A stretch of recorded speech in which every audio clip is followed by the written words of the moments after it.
Protesters occupied Taiwan's parliament and mounted mass protests over a 3-week period starting in March in anger at a trade pact between China and Taiwan, which they fear will benefit wealthy companies with Chinese links and undermine Taiwan's cherished democratic institutions.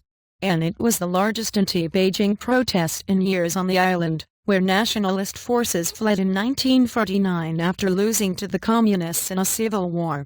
And 11. Meeting with former Taiwan presidential candidate and politician James Soong in Beijing appeared to address those protests indirectly, saying China wanted to know more about the concerns of people in Taiwan. And, based on the concept that both sides of the Taiwan Strait are of one family, there is no difficulty that cannot be overcome as long as each side feels for the other and treats the other with sincerity, Xinhua news agency quoted 11 as saying.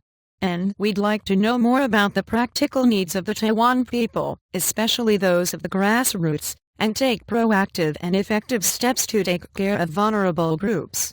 And China will not change its policy of promoting the peaceful development of relations and will pursue pragmatic measures to boost exchanges, cooperation and mutual benefit, 11 added.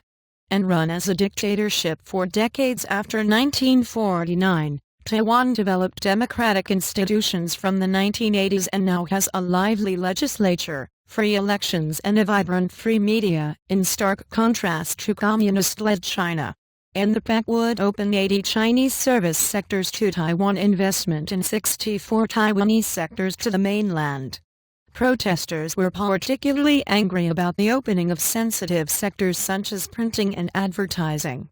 And the pact's supporters view it as a necessary step in Taiwan's regional and global integration. Taiwan President Ying-jeou says it will create jobs. And, reporting by Ben Blanchard, editing by Ron Popeski,